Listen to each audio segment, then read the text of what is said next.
Hello, my name is Cecilia McGough, and I'm an astronomy and astrophysics major here at Penn State, and the founder and president of the Penn State Pulsar Search Collaboratory. In high school, I was lucky enough to have co-discovered a pulsar through the Pulsar Search Collaboratory. A pulsar is a super dense neutron star that emits dipole electromagnetic radiation. So basically think of a star much, much larger than our sun, blowing away its outer layers, leaving behind a dense core. That core could be our pulsar.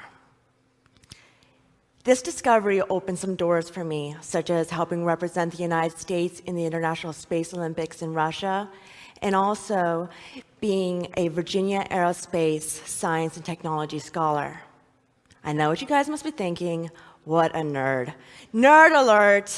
Well, for the longest time, this nerd had a secret that I was too scared and too embarrassed to tell anyone. That secret is that I have schizophrenia. But what is schizophrenia? It's important to think of schizophrenia sort of as an umbrella-like diagnosis. NAMI shows these different symptoms as ways you could diagnose having schizophrenia, such as delusions and hallucinations being sort of the hallmark type of characteristics. But it's very important to know that a person could have schizophrenia and not have delusions and not hallucinate. Each person's story with schizophrenia is unique to their own. Today, I'm going to be talking about my story with schizophrenia.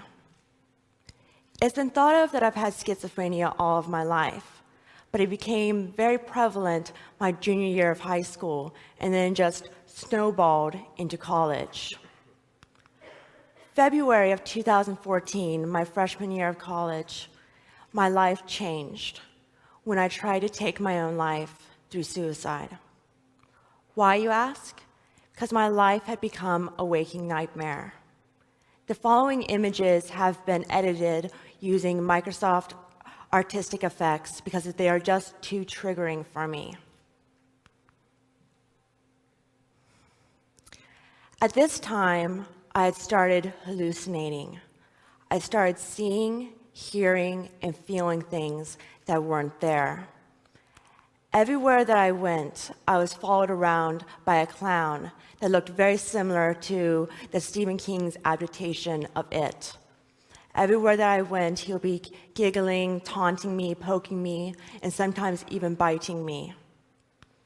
I would also hallucinate spiders, sometimes little spiders, and these are actually the most obtrusive sometimes because we see little spiders in real life, so sometimes this is the only time I ever have difficulty discerning whether it's a hallucination or real life. I'm very good at knowing when I'm hallucinating, and I know that it's a chemical imbalance inside of my head. I don't give these hallucinations even names. I also hallucinate giant spiders, though. One spider in particular comes to mind. It was rather large, leathery skin, dark, black legs, and yellow body. And no voice ever came out of its mouth. However, when it moved its legs, the creaking of the legs sounded like young children laughing. It was very disturbing. But it started becoming unbearable when I started hallucinating this girl. She looked sort of like in the movie The Ring. The thing with her is she was able to continue on conversations with herself and would know exactly what to say and when to say to chip away at my insecurities. But worse was she would also carry a knife around with her, and she would stab me, sometimes in the face. This made taking tests, quizzes, and doing homework in general extremely difficult to impossible when I was in college. Sometimes I wouldn't even be able to see the paper in front of my face because I was hallucinating too much. I don't usually speak so openly about my hallucinations because people usually look at me in fear after I tell them what I see. But the thing is, I'm not much different than the rest of you. We all see, hear, and feel things when we're dreaming. I'm just someone who cannot turn off my nightmares even when I'm awake. I've been hallucinating now obtrusively for about over 4 years. So I've gotten very good at just pretending I'm not seeing what I'm seeing or ignoring them. But I have triggers, such as seeing the color red is very triggering for me. I don't know if you guys noticed this or not, but they changed the carpet that I'm on. They changed it to a black carpet instead of red.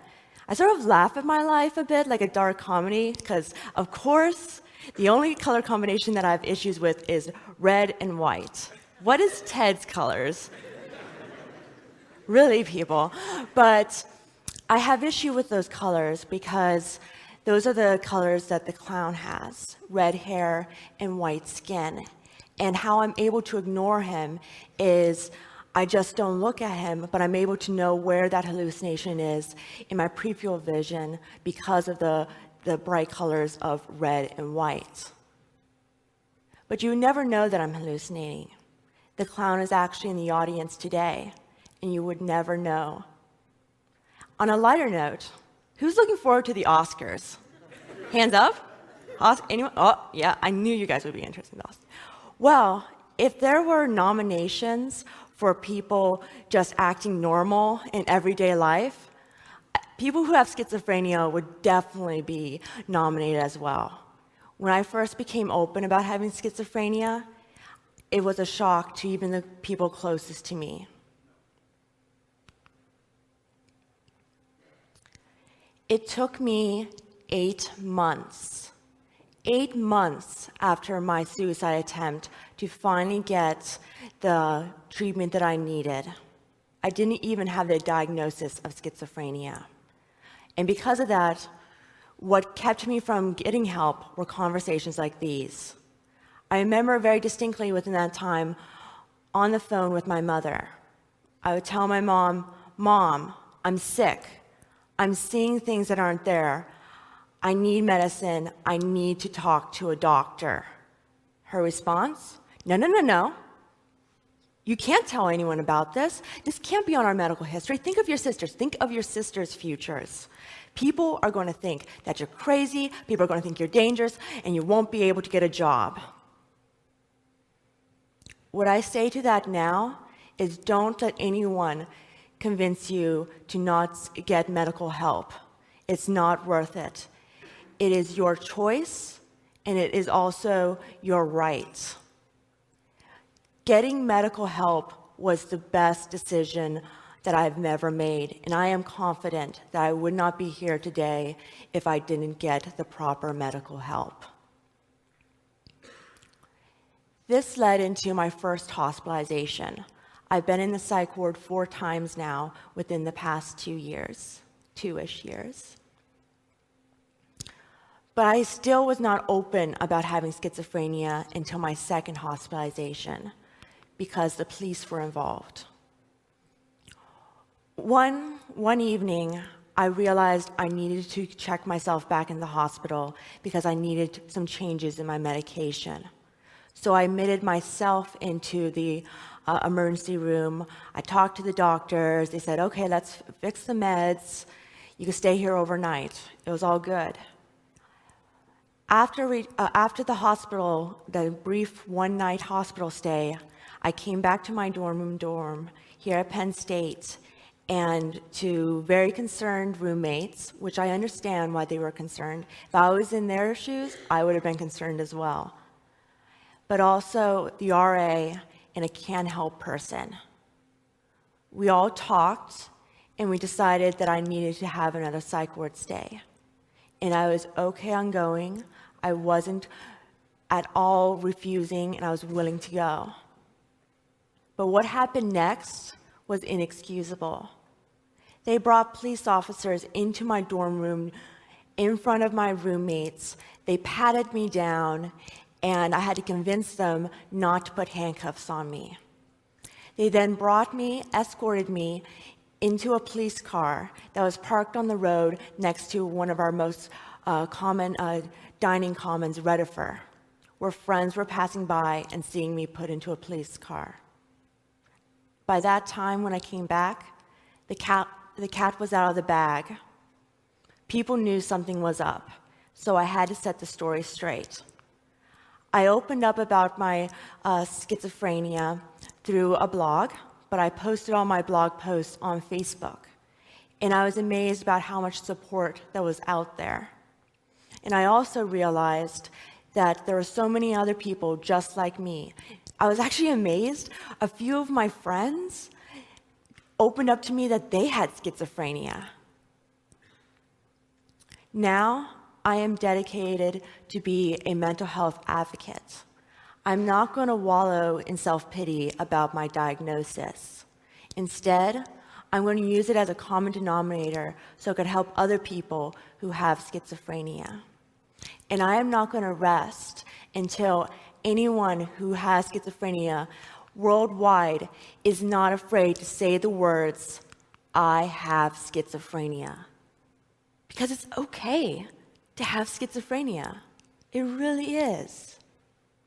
Because 1.1% of the world's population over the age of 18 has some sort of form of schizophrenia. That is 51 million people worldwide and 2.4 million people in the United States alone. But there's a problem. Because 1 out of 10 people who have schizophrenia take their own life through suicide. Another 4 out of 10 attempt suicide at least once. I fall into that statistic. You would think that there would already be a nonprofit focused on empowering college students who have schizophrenia, especially since the peak age to have a schizophrenic break is early adulthood, the same age range as a typical college student. But there isn't. There is no nonprofit in the entire United States focused on that. And a general nonprofit focus on mental health in general is not enough, because even in the mental health community, schizophrenia is shied away from because it makes people feel uncomfortable.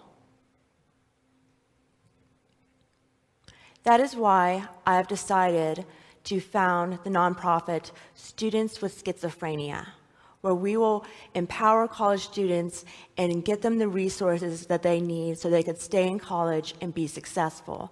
Because you could be successful and also have schizophrenia. We need to change the face of schizophrenia because the representation currently is inaccurate. Don't let anyone tell you that you can't have a mental illness and also not be mentally strong. You are strong, you are brave, you are a warrior. Unfortunately, this nonprofit is too late for some. Since I've become open about having schizophrenia, I am asked to come into different classrooms here at Penn State and talk to the class about my experience having schizophrenia. One class stands out in particular. Earlier in the semester, one of the students opened up to the class that she had schizophrenia. I commend her for her bravery. However, by the time that I came and talked to that class, she had taken her own life through suicide. We were too late for her. I was too late for her. Here at Penn State, we have to make an example to the world, because this is not just happening here at Penn State, it's happening globally.